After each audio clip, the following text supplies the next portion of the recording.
पुणे जिल्हा सहकारी गृहनिर्माण संस्था आणि अपार्टमेंटच्या या 93व्या सहकार दरबारमध्ये आपल्या सगळ्यांचं मनपूर्वक स्वागत आहे. हा सहकार दरबार आपण ज्या पद्धतीने गेले काही वर्ष घेतो आहे त्या पद्धतीने एक व्याख्यान होईल आणि त्या व्याख्यानानंतर आपण क्वेश्चन आन्सर घेणार आहोत, प्रश्नोत्तरं घेणार आहोत आणि तुमच्या सगळ्या प्रश्नांना इथे उत्तरं मिळतील याची आपण डेफिनेटली काळजी घेऊ. आजचा आपला व्याख्यानाचा विषय आहे नवीन रूल जे आलेले 18 जूनला प्रदर्शित केले, गव्हर्नमेंटने प्रसिद्ध केलेले. तर 18 जूनला प्रदर्शित केलेल्या नवीन रूलमध्ये अशा कुठल्या गोष्टी नवीन आहेत?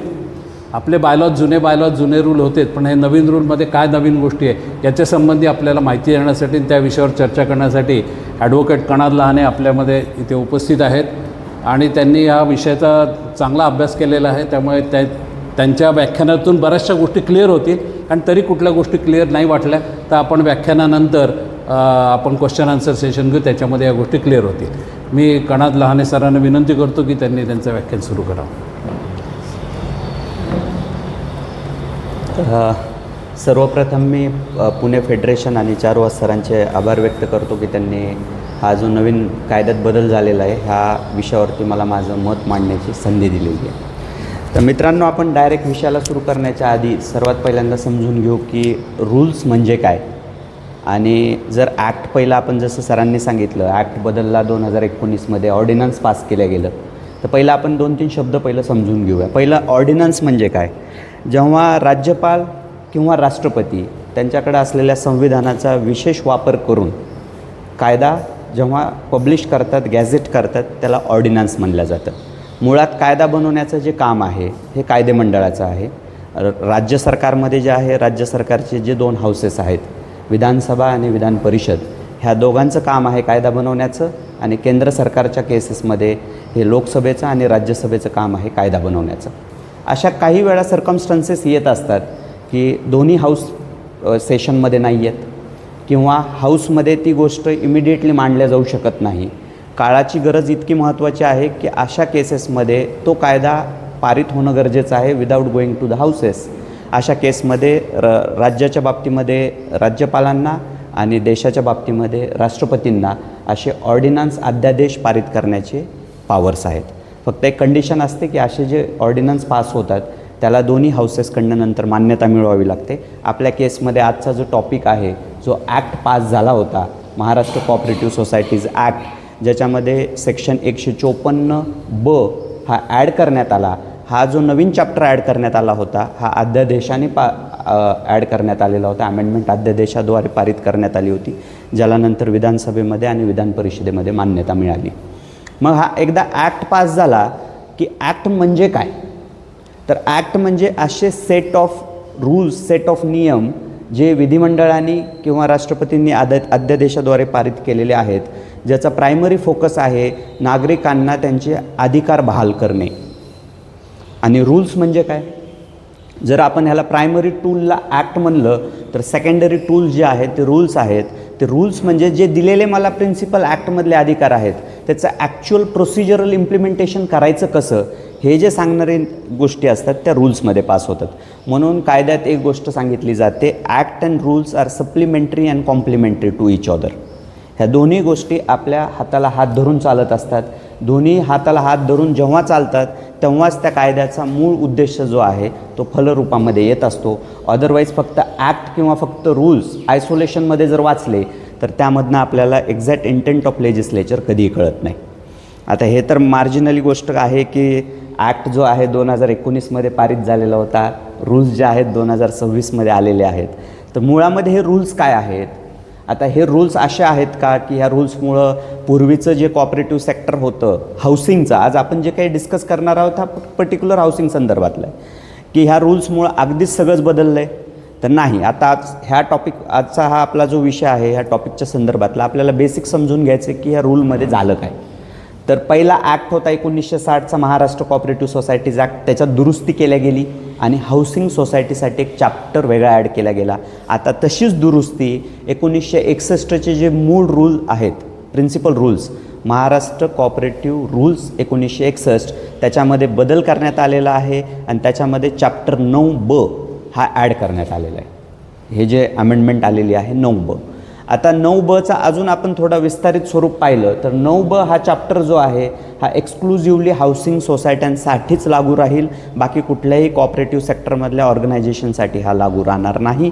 मग आता हे बदल आहेत किती, तर आपल्याला एक बघावं लागतील की एक तर एक्झिस्टिंग सोसायट्यांच्या स्वरूपामध्ये हे बदल किती आहेत, आणि दुसरं म्हणजे की नवीन एखादी सोसायटी फॉर्म करायची आहे तर त्या संदर्भातलं ह्याचं इम्प्लिमेंटेशन कसं केलं जाऊ शकतं. तर मूळ जे चेंज करण्यात आलेले आहेत ते चॅप्टर 9क ह्याच्यामध्ये 1 ते 14 नियम बदललेले आहेत. म्हणजे टोटल जे कलमं ॲड केल्या गेलेले आहेत रूल्समध्ये ते 1 ते 14 केलेले आहेत. आता ह्याच्यावरती बरीच समरी जाण्यापेक्षा आपण नियम बाय नियम जाणार आहोत, शॉर्टमध्ये समजणार आहोत. मेन जो एक्झिस्टिंग कॉपरेटिव्ह सोसायटीसाठी आहेत, ज्या ऑलरेडी रजिस्टर्ड सोसायट्या आहेत, त्याच्यापैकी काही जो सुरुवातीचे इंट्रोडक्टरी पार्ट्स आहेत ते काय लागू होत नाही.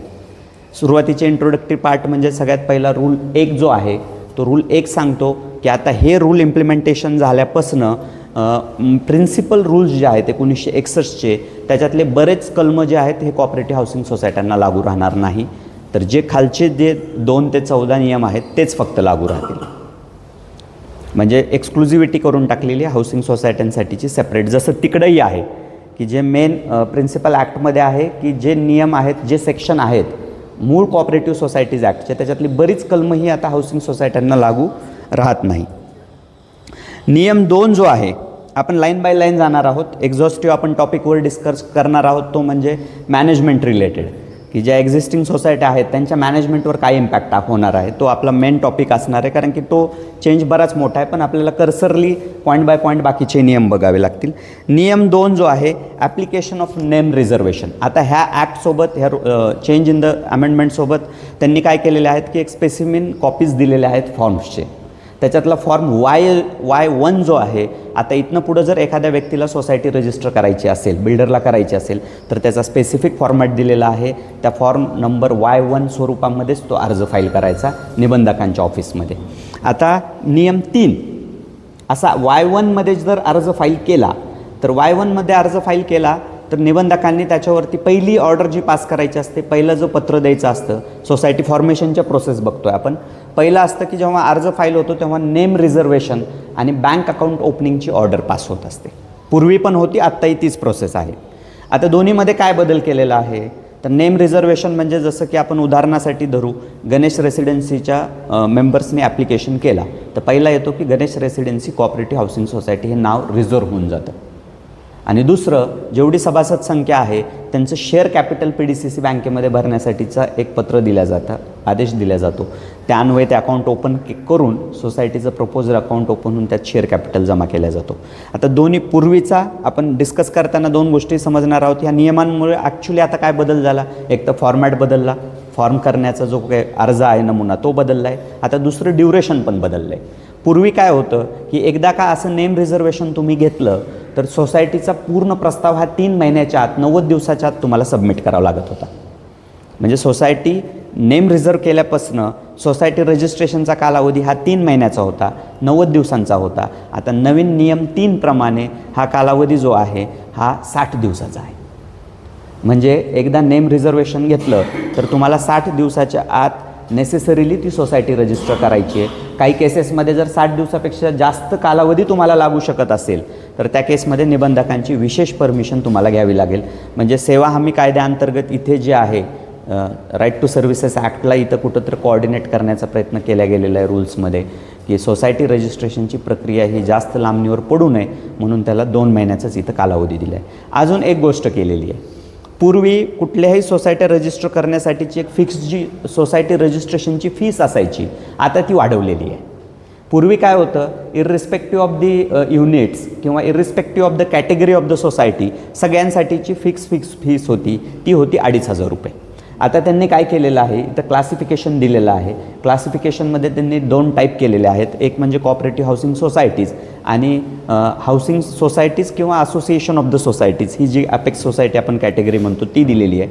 आता ह्यामध्ये हाऊसिंग सोसायट्यांसाठी त्यांनी काय केलेलं आहे तर सगळ्यात पहिलं म्हणजे 25पर्यंत सभासद असतील एखाद्या सोसायटीमध्ये तर आता रजिस्ट्रेशनची फीस जी आहे ती 2,500 असेल आणि 26 ते 50 असेल तर ती 5,000 केली आहे. 51 ते 250 सभासद असतील तर ती 7,500 आणि 251च्या वर जे सभासद असतील, मग ते किती का असेना, त्याच्यासाठी 10,000 रुपये रजिस्ट्रेशनची फीस केलेली आहे.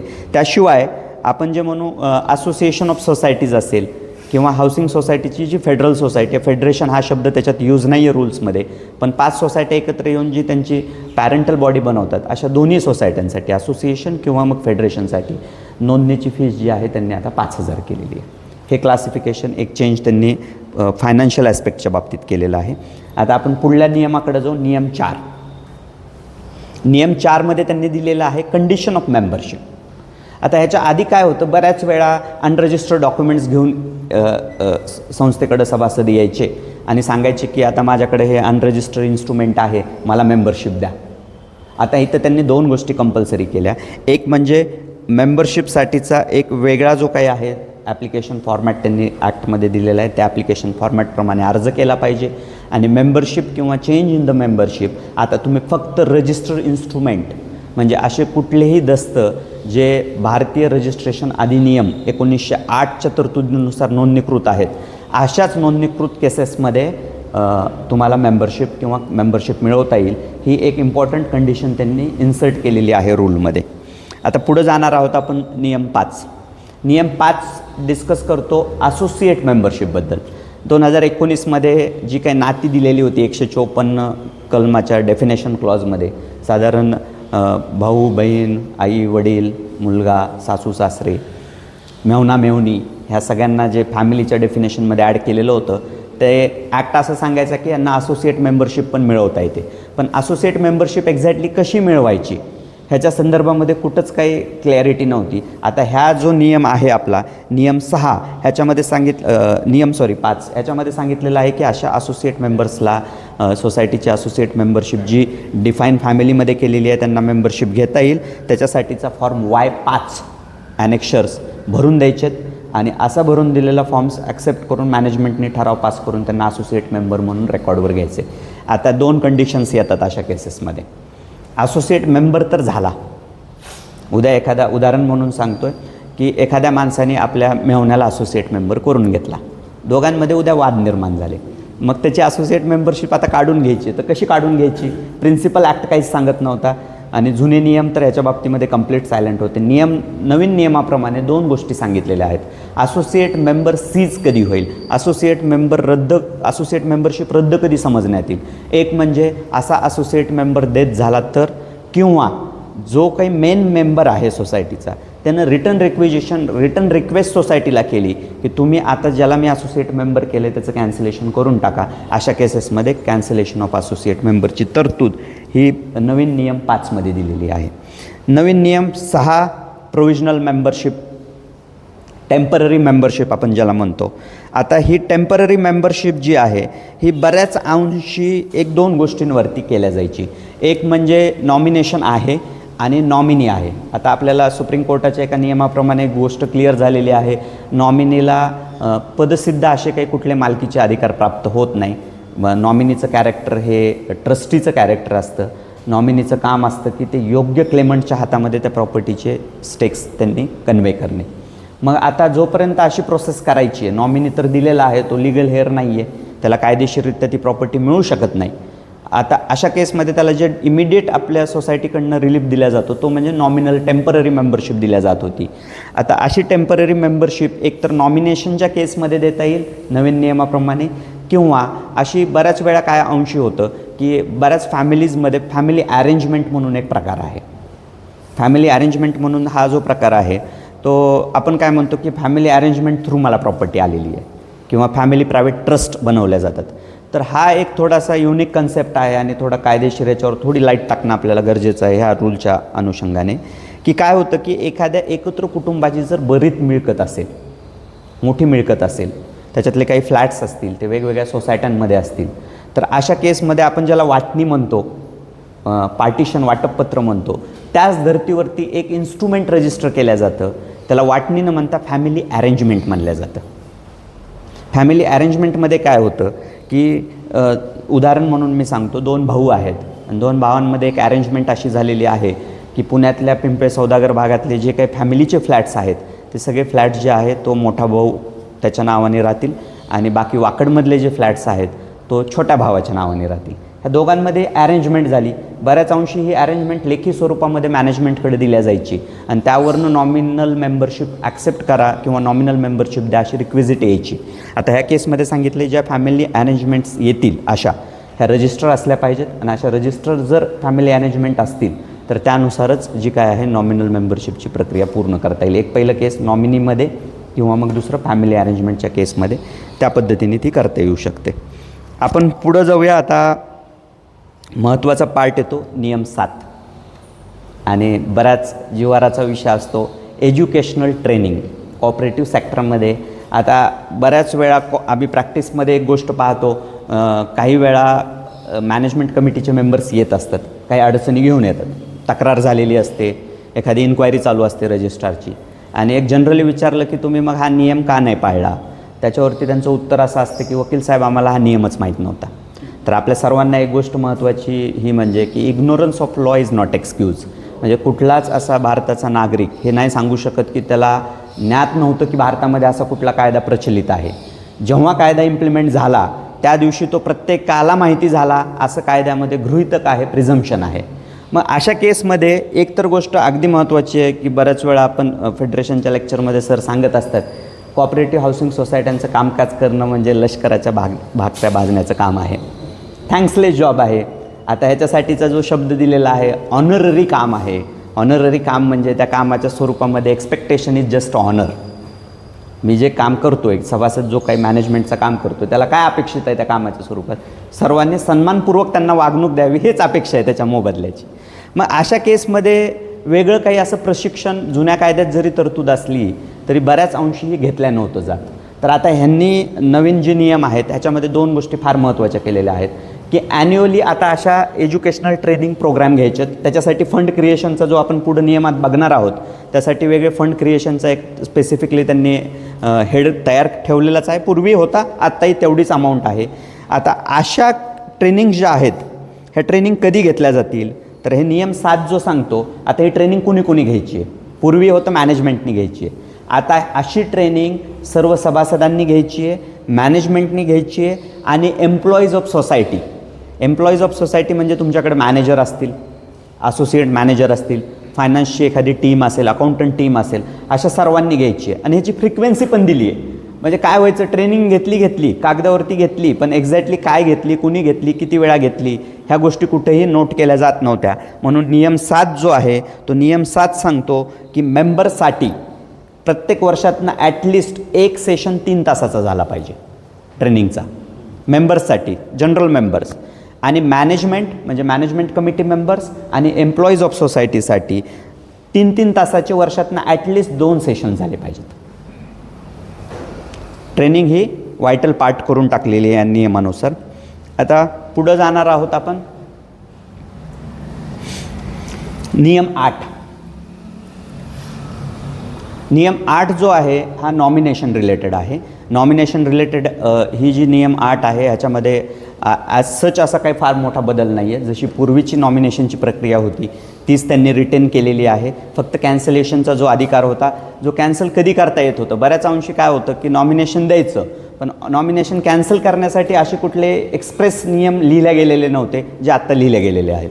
ही नॉमिनेशन दिल्यानंतर एक्सप्रेसली रिटर्न रिक्वेस्टनुसार जो व्यक्ती आहे मेंबर तो नॉमिनेशन कॅन्सल करू शकतो. असे नॉमिनेशन दिलेले आणि कॅन्सल केलेले हे देखील सगळे रेकॉर्ड्स जे आहेत सोसायटीने मेंटेन करायचे किंवा त्याची अभिलेखावरती नोंद घ्यायची. पुढे येऊया आपण. नियम 8 आहे नॉमिनेशनचा. नियम 9 जो आहे हा नॉमिनेशनच्या रिलेटेड रजिस्टर मेंटेन करण्यासंदर्भातला आहे. नियम 9 जो आहे. आता मेन नियम 10 वरती येऊया. कंडिशन फॉर द बॉरोइंग्स म्हणून एक त्यांनी दिलेलं आहे. बऱ्याच अंशी एक लक्षात घ्या की एक बऱ्याच वेळा केस अशी येते की सोसायटीला काही कारणांसाठी कर्ज घ्यावं लागतं. तर आता ह्याने बॉरोइंगसाठीची एक अप्पर मर्यादा देऊन टाकलेली आहे. 10 times of your fix share capital.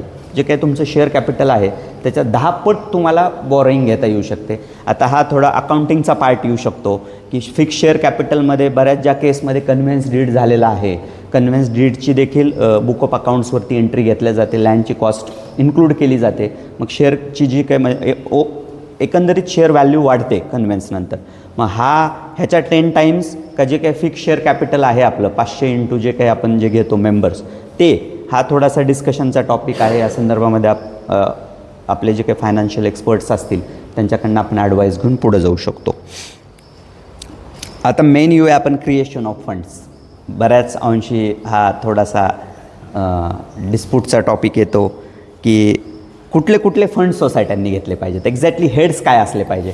आता बराच बघा कन्फ्युजन जे क्रिएट होतं, आपण मेंटेनन्स म्हणतो.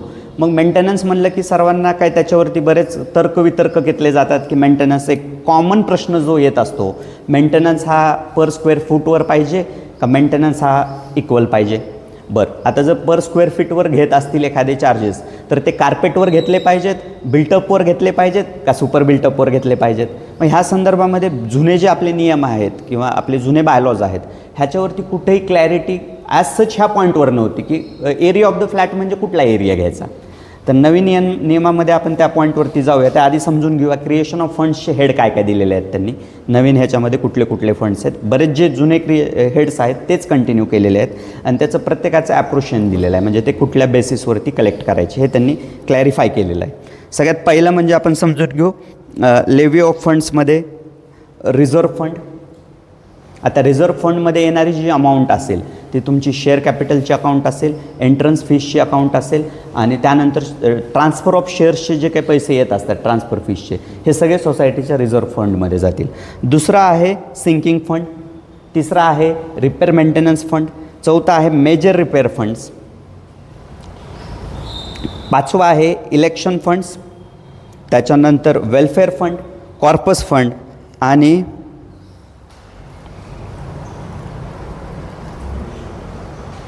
एज्युकेशन फंड जो आपण वर बोललो, जे वर्षातनं सभासदांसाठी 3 तासाचं एक सेशन आणि मॅनेजमेंट आणि एम्प्लॉईसाठी 3 तासाचे वर्षातनं 2 सेशन झाले पाहिजे, त्यासाठी क्रिएशन ऑफ फंड्स आहेत. आता हे क्रिएशन ऑफ फंड्सचे त्यांनी हेड्स दिलेत. आता ह्याचं किती ॲप्रिपेरेशन म्हणजे कुणी किती द्यायला पाहिजे किंवा हे सर्व्हिसेस इक्वल असतील का फ्लॅट वाईज असतील ह्याचा एक वेगळा चॅप्टर दिलेला आहे, त्यावरती आपण डिटेलमध्ये डिस्कशन करूया. पुढला आहे लेव्ही ऑफ चार्जेस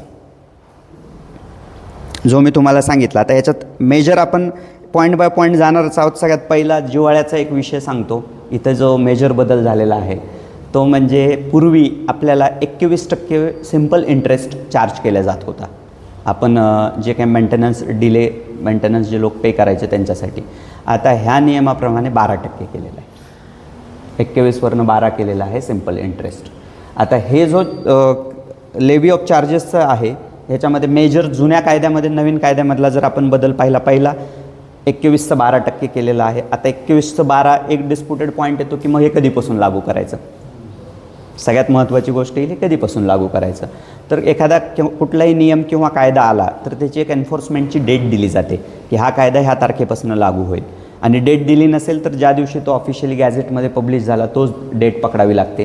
ह्या केसमध्ये आपल्याला 18 जून 2026 ही तारीख पकडावी लागेल. म्हणजे 18 जूनपर्यंत 21% व्याजदराने आकारणी करावी लागेल. 19 जून 2026पासूनची जी आहे ती 12% प्रमाणेच ती आकारणी करावी लागेल. आता ह्याच्यामध्ये मित्रांनो सगळ्यात महत्त्वाचे त्यांनी काय केलेलं आहे, टोटल 12 हेड्स दिलेले आहेत लेव्ही ऑफ चार्जेसमध्ये. आपण एक कर्सरली पॉईंटवरती बघूया. सर्व्हिस चार्जेस जे आपल्या बायलॉ 65-66मध्ये डिफाईन केलेले होते. सर्व्हिस चार्जेस, सर्व्हिस जिथं जिथं आपण सर्व्हिस घेतो आहे असे सर्व्हिस चार्जेस इक्वल असतील irrespective size of the flat, carpet area, built up area, मोठा फ्लॅट, छोटा फ्लॅट, युनिट, शॉप, ह्याचं काही कुठलंही डिस्क्रिमिनेशन नसेल, हे सर्वांना समप्रमाणामध्ये लागू होतील. पुढला दिला आहे प्रॉपर्टी टॅक्स. आता प्रॉपर्टी टॅक्स जो असेल तो कार्पेट एरियावरती लोकल बॉडीने जो काही लेव्ही केला आहे त्या रॅशनलमध्ये असेल. Water charges base on the inlet, जी जुनी प्रोसेस आहे तीच ठेवलेली आहे. Expenses on the repair and the maintenance of the lift of the society. आता लिफ्ट, एखाद्या बिल्डिंगमध्ये जर लिफ्ट असेल तर त्या लिफ्टचे एक्सपेन्सेस जे आहेत जुन्या आपल्या बायलॉजमध्ये सेम तरतूद आहे तीच कंटिन्यू केलेली आहे की जी बिल्डिंगमध्ये लिफ्ट आहे त्याच बिल्डिंगची लिफ्ट त्याच लोकांनी ती रिपेअरची कॉस्ट शेअर करायची आहे. जिथं लिफ्ट नाही आहे त्यांच्यावरती लिफ्ट रिपेअर मेंटेनन्सचा कॉस्ट लावता येणार नाही. आपल्या जुन्या बायलॉजमध्ये पण ही सेम तरतूद आहे.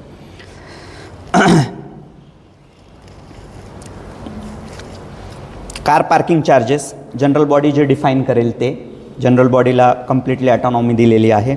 पुढला point interest on default charges, जे आपण आत्ता डिस्कस सुरुवातीलाच केलं. पूर्वी 21% होतं, आता it is the not exceeding the simple interest of 12%.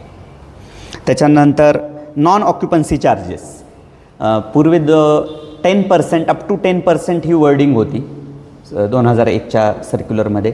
आता ती अप टू हा शब्द काढून टाकलेला आहे. 10% of the service charges. Insurance charge, जो काही कार्पेट एरिया असेल इच फ्लॅटचा, इन्शुरन्सचा जो टोटल खर्च आहे तो divided by the carpet area of the flat divide करावा लागेल. लीज रेंट असेल, एखाद्या ठिकाणी लीजचं आपल्याला, जसं की MIDCमध्ये लीज आहे किंवा सिडकोच्या लीज असतील, लीजची एक अमाऊंट महिन्याला द्यावी लागते सिडकोला, प्राधिकरणाला. मग अशा केसमध्ये त्यांनी केलेलं आहे की कार्पेट एरियानुसार जी काही लीजची कॉस्ट आहे, total carpet area multiplied with the each फ्लॅटची जी काही येईल त्यानुसार ते लीज रेंटची कॉस्ट आपल्याला पे करावी लागेल.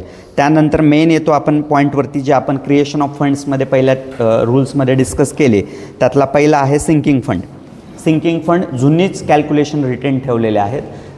Not less than 0.25% per annum construction cost of the flat. Repair and maintenance fund same sinking फंडसारखं ठेवलेलं आहे.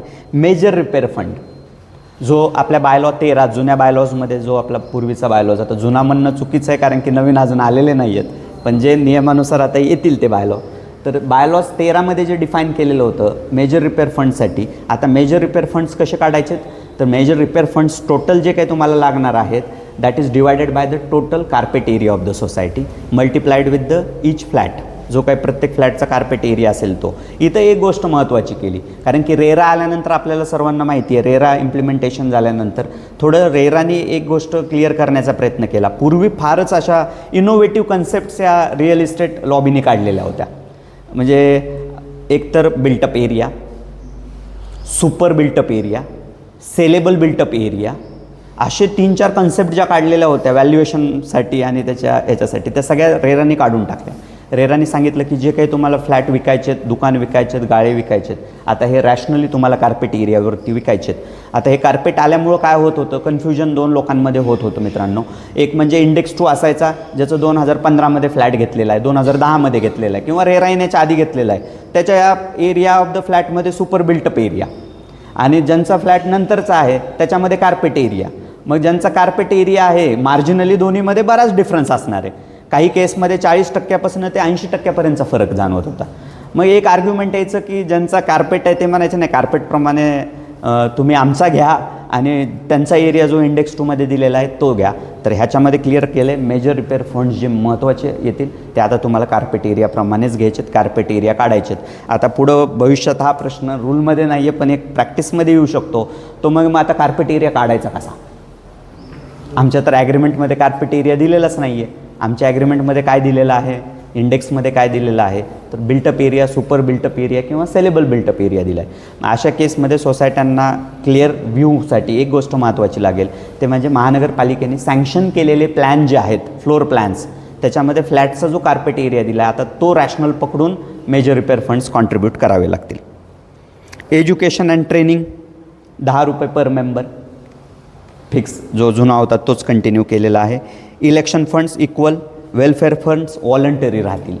आता एक हे नवीन क्रिएशन केलेलं आहे फंड्सचं, की जे कुठले वेलफेअर फंड्स आहेत, आता सोसायट्या काय करतायत, आपण याला म्हणू की उदाहरण म्हणून मी सांगतो, मे बी जनरल बॉडीचं रिझोल्युशन जे असेल ते सुपरसीड करेल, की एखाद्या बिल्डिंगच्या खाली त्या मॅनेजमेंट कमिटीला वाटतं की तिथं काही डेव्हलपमेंट कराव्या. मग अशा केसमध्ये वेगळ्या जनरल बॉडीमध्ये ठराव घेऊन तुम्ही वेलफेअर फंड म्हणून एक क्रिएट करू शकता. पण आता हे कंपल्सरी फंड्स नसणार आहेत. मग हे ऐच्छिक आहे, एखाद्याला जर देण्याची इच्छा असेल तर तो देईल, एखाद्याला देण्याची इच्छा नसेल तर तो कंपल्सरी करता येणार नाही. आता ह्याच्याखाली कुठल्या हेड्स खाली घेतल्या जाऊ शकतो हा एक अभ्यासाचा विषय राहील भविष्यात. त्याच्यावरती काय जनरल बॉडीचे रेझोल्युशन्स कसे येतात, काय अजून बायलॉजमध्ये याच्यावरती काही प्रकाश टाकतात का राज्य शासन, हे पाहणं महत्त्वाचं राहील. पण तुर्तास हा जो विषय आहे हा व्हॉलंटरी बेसिसवरती त्यांनी ठेवलेला आहे, कंपल्सरी करता येणार नाही. आता हे सोडून त्यांनी अजून 3 फंड्स क्रिएट केलेले आहेत. एनी अदर फंड जनरल बॉडीच्या रेझोल्युशननुसार ते इक्वल बेसिसवरती राहतील. त्याच्यानंतर ॲम्युनिटी चार्जेस, ज्या केसमध्ये ॲम्युनिटीज वेगळ्या काही दिलेल्या असतील, मेंटेन करत असाल तेही इक्वल राहील. आणि लास्टली दिलेलं आहे प्लेग्राऊंड, गार्डन आणि जॉगिंग ट्रॅक. अशा सोसायट्यांमध्ये जर कुठं असेल तर त्याच्या मेंटेनन्ससाठीचा वेगळा हेड आता तुम्हाला मेंटेनन्सच्या बिलात लावता येणार आहे, तो देखील इक्वल राहणार आहे. आता मेन महत्त्वाच्या विषयावरती आपण पुढल्या 2च आपले नियम राहिलेले आहेत, नियम 13 आणि 14. हे 2 नियम संपले की ही अमेंडमेंट संपते. आता ह्याच्यातला मेन आपण येऊया नियम 13. नियम 13 आणि 14 काही अंशी मॅनेजमेंट रिलेटेड आहेत आणि हे महत्त्वाचे आहेत. नियम 13 जो आहे ह्याचं हेडिंग आहे मॅनेजमेंट ऑफ द सोसायटी. आता मॅनेजमेंट ऑफ द सोसायटीमध्ये आपल्याला मुळामध्ये काय पाहिजेत, टोटल 8 पॉईंट पाहिजेत मित्रांनो. नियम जो आहे 13 जर ह्याला आपल्याला विभागायचा असेल, क्लासिफाय करायचा असेल तर हा 8 पार्टमध्ये आपल्याला समजून घ्यावा लागेल. त्याच्यातला सगळ्यात पहिला पार्ट जो त्यांनी सांगितला आहे, आता हे नियम आल्यानंतर जे बायलॉज येतील असे बायलॉज आता 3 महिन्यामध्ये मॅनेजमेंट कमिटीने अडॉप्ट करायचे. पूर्वी 2014चे जेव्हा बायलॉज आले होते तेव्हा 6 महिन्याचा टाईम दिला होता. आता 3 महिन्यामध्ये मॅनेजमेंट कमिटीने ते नवीन जे काही बायलॉज येतील ह्याच्यानुसार पब्लिश होतील ते अडॉप्ट करायचेत. नंबर 2, जनरल बॉडीला आता पूर्वी काय होतं, बऱ्याच अंशी हा एक अलिखित नियम होता की जनरल बॉडीने दिलेला डिसिजन, मॅन्डेट, रेझोल्युशन हे मॅनेजमेंटने फॉलो करायला पाहिजे. आता बऱ्याच वेळा काय होतं, आपल्याकडं बऱ्याच अंशी एक कस्टमरी प्रश्न विचारण्याची पद्धती लोकांमध्ये, नागरिकांमध्ये, हे कुठल्या कायद्यात लिहिलं आहे की कंपल्सरी आम्ही करायलाच पाहिजे किंवा आम्ही फॉलो करायला पाहिजे, हे लिहिलेलं कुठं आहे. तर आता हे ह्या नियमांमध्ये लिहून दिलेलं आहे, management committee is bound to follow the resolution of the general body. म्हणजे जी हे अलिखित गोष्ट होती की आपण काय सांगत होतो, जनरल बॉडी ही ॲपेक्स सुप्रीम बॉडी आहे, मॅनेजमेंटच्या संदर्भातले सगळे डिसिजन किंवा अफेअर्स ऑफ द सोसायटीच्या संदर्भातले सगळे डिसिजन घेण्याचे अधिकार हे जनरल बॉडीला आहेत. आणि जनरल बॉडीच्या खालोखाल ते इम्प्लिमेंट करण्याची कायदेशीर उत्तरदायित्व जे आहे ते मॅनेजमेंटचं आहे. हे लिखित आता मॅनेजमेंट चॅप्टर 13 खाली आपल्याला रूल 13 खाली त्यांनी दिलेलं आहे. त्यानंतर आता पॉईंट सगळ्यात महत्त्वाचा, आपल्या आता आपण पिंपळे सौदागर भागामध्ये आहोत आणि IT इक्विप्ड हा एरिया जरा जास्त असल्याकारणाने एक प्रश्न वारंवार येत होता, तो म्हणजे व्हिडिओ कॉन्फरन्सिंगद्वारे ऑडिओ व्हिडिओ व्हिज्युअल्स आउटपुट्सद्वारे जनरल बॉडी मीटिंग अटेंड करता येऊ शकत होती का, करता येते का. तर आता ह्या ठिकाणी त्यांनी काय केलेलं आहे की जनरल बॉडी मीटिंग ही 2 वेनी, आता ह्याच्यात क्लिअर म्हणलेलं नाही आहे की तुम्ही फक्त ऑनलाईनच मीटिंग घ्यायची. ह्या केसमध्ये त्यांनी असं डेफिनेशन दिलेलं आहे की जनरल बॉडी मीटिंग जी आहे ह्याचं क्लिअर इंटरप्रिटेशन असं होतं नियम 13 मधलं की जनरल बॉडी मीटिंग ही तुम्ही हायब्रिड मोडनी घेऊ शकता. म्हणजे फिजिकल मीटिंग घेणं कंपल्सरी आहे, पण जे मेंबर्स इथं नाही आहेत ते मेंबर जे बाहेर आहेत असे मेंबर व्हर्च्युअली देखील ती जनरल बॉडी मीटिंग जॉईन करू शकतात. मग पुढला प्रश्न असा की मग कोरममध्ये त्यांचं कॅल्क्युलेशन होईल का. ऑफकोर्स जे लोक ऑनलाईन मीटिंग जॉईन करतील ते देखील कोरममध्ये काउंट केल्या जातील. कोरममध्ये जे आपल्याला 2/3 किंवा 20 लागतो, त्या 20 किंवा 2/3मध्ये आता व्हर्च्युअली ज्यांनी जॉईन केले ते देखील मेंबर्सची गोष्ट महत्त्वाची राहील. आता ह्या संदर्भात मी फक्त एक थोडंसं नियम क्लिअर वाचून दाखवतो. थोडंसं एक उत्तरदायित्व मॅनेजमेंटकडे दिलेलं आहे कायद्याने. प्रोव्हायडेड दॅट प्रोव्हिजो जो आहे जनरल बॉडी चॅप्टर म्हणजे रूल 13(3) तो सांगतो, participation of the member in the general body meeting may be either in person or through video conferencing or other audio video visual means to be provided by the society. To be provided by the society, तर थोडी line महत्त्वाची आहे मित्रांनो. आता हा जो मोड आहे virtual मीटिंगचा, हा कोणी प्रोव्हाइड करायचा आहे, मॅनेजमेंटनी हा प्रोव्हाइड करायचा आहे. त्याच्या पुढं which are capable of recording, आता एक तर प्रोव्हाइड करायचा मॅनेजमेंटनी, जो काही मोडनी व्हर्च्युअली ते मेंबर जॉईन करू शकतात. आता तो कॅपेबल पाहिजे त्याची recording and recognition of the participants.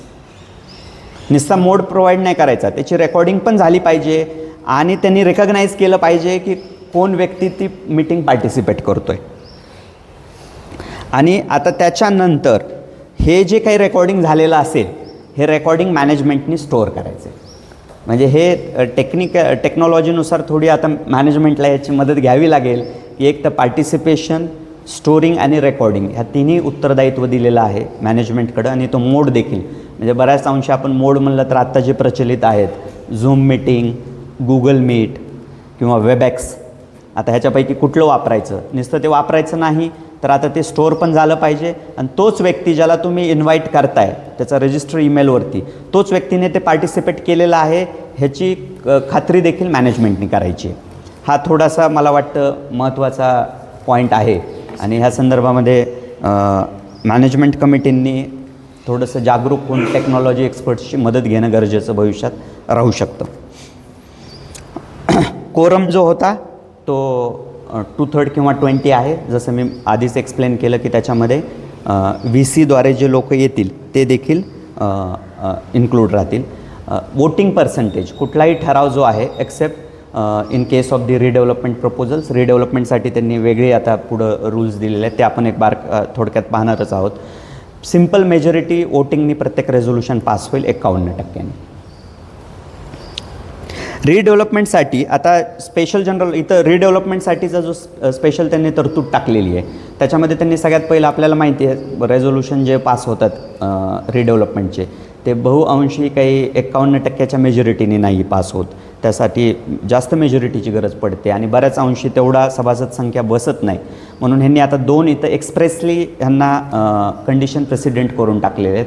Special general body meeting घेतल्या जात होती. आता आपल्या सर्वांना माहिती आहे ॲन्युअल जनरल बॉडी मीटिंगसाठी नोटीस पिरियड 14 दिवसाचा लागतो आणि स्पेशल मीटिंगसाठी 5 दिवसाचा आपल्याला क्लिअर नोटीस द्यावी लागते. In case of any resolution pertaining to the redevelopment आता तुम्ही स्पेशल मीटिंग जरी घेत असाल तरी 14 दिवसाची नोटीस देणं मॅन्डेटरी आहे. म्हणजे रिडेव्हलपमेंटच्या केसमध्ये इथनं पुढं 5 दिवसाची नोटीस देऊन चालणार नाही. 14 दिवसाचीच clear notice special general body मीटिंगसाठी तुम्हाला द्यावी लागेल. त्यामध्ये दुसरी गोष्ट त्यांनी मॅन्डेटरी केली. आता बघा एक गोष्ट होती बॉम्बे हायकोर्टाचा एक नियम आलेला होता की रिडेव्हलपमेंटचा जो GR आहे तो GR हा मॅन्डेटरी नाही आहे, इट इज ऑप्शनल. कारण की मूळ कायदा हा कुठंच त्या GRला अकोमोडेट करत नाही. मूळ MCS ॲक्टमध्ये कुठंच GRच्याबद्दल किंवा GR काढू शकता अशा तरतुदी नाही आहेत रिडेव्हलपमेंटच्या संदर्भातल्या. असं हायकोर्टाने एक ऑब्झर्वेशन दिलेलं होतं की ते फॉलो करणं इज अ स्टँडर्ड, पण फॉलो नाही केलं म्हणून रिडेव्हलपमेंटची प्रक्रियाच बेकायदेशीर आहे असं नाही ठरवल्या जाऊ शकत. आता ह्या संदर्भात त्यांनी तरतूद करून टाकलेली आहे मूळ ॲक्ट रूल्समध्येच की अशा केसेसमध्ये ज्या मीटिंग्स होतील रिडेव्हलपमेंटच्या संदर्भातल्या त्या सर्व मीटिंगला representative of the deputy registrar किंवा ॲसिस्टंट रजिस्ट्रार मॅन्डेटरी राहील. जे ऑप्शनल आपल्या GR प्रमाणे केलं होतं आता इथं त्यांनी रूल्समध्ये मॅन्डेटरी केलेलं आहे. आणि अजून एक तिसरं उत्तरदायित्व रिडेव्हलपमेंटच्या संदर्भामध्ये दिलं.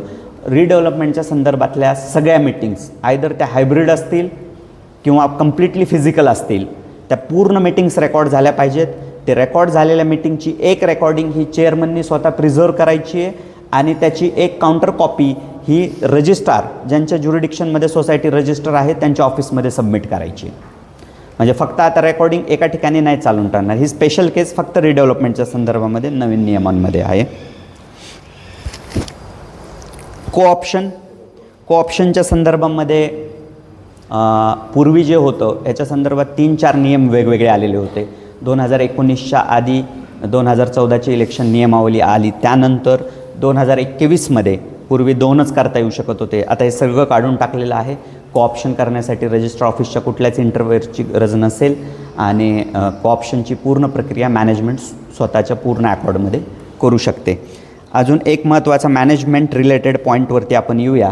पूर्वी काय होतं दरवर्षी एक बजेट केलं जायचं एक फायनान्शियल इयरसाठी आणि एखादा खर्च त्या बजेटच्या बियॉन्ड जात होता आणि किंवा एक लास्ट मिनिटला एक खर्च यायचा. किती होता तो? 1 लाख रुपयापर्यंत मॅनेजमेंट खर्च करू शकत होती.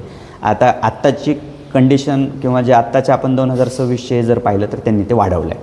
आता काय वाढवलेलं आहे? पूर्वी 1 लाखाची जी मर्यादा होती आता त्यांनी केली आहे 25 फ्लॅटपर्यंतची जर सोसायटी असेल ज्यांची सभासद संख्या 25 आहे त्यांच्यासाठी 1 लाख केलेलं आहे. अशी 26 ते 50साठी त्यांनी 2 लाख केलेलं आहे. 51 ते 100साठी अमाऊंट 3 लाख रुपये. 101 ते 1000साठी 4 लाख आणि 1001च्या वर सभासद संख्या असेल तर 5 लाख. मी रिपीट करतो. अप टू 25 असतील मेंबर्स तर बियॉन्ड बजेट तुम्ही जे काही मॅनेजमेंट स्वतःच्या अकॉर्डने जे खर्च करू शकत होते ते 1 लाख आहेत. 26 ते 51साठीची अमाऊंट 26 ते 50साठीची अमाऊंट 2 लाख आहे. 51 ते 100साठीची अमाऊंट 3 लाख. 101 ते 1000साठी 4 लाख आणि 1001च्या वर सभासद संख्या असेल तर ती अमाऊंट केलेली आहे 5 लाख रुपये. आता आपण रूल्सच्या शेवटच्या पॉईंटवरती येतो आहे. शेवटचा जो पॉईंट आहे रूलचा तो आहे रिकव्हरी मॅटर्सच्या संदर्भातला नियम 14. नियम 14मध्ये ह्यांनी एक गोष्ट फार चांगली केलेली आहे की पूर्वी जे होतं की एखादा डिफॉल्टर आहे, डिफॉल्टरवरती आपल्याला ॲक्शन घेण्यासाठी अगदी पहिली ऑर्डिनन्स येण्याच्या आधीचा कलम 101 होता. ऑर्डिनन्स आल्यानंतर कलम आला 154(ब)29.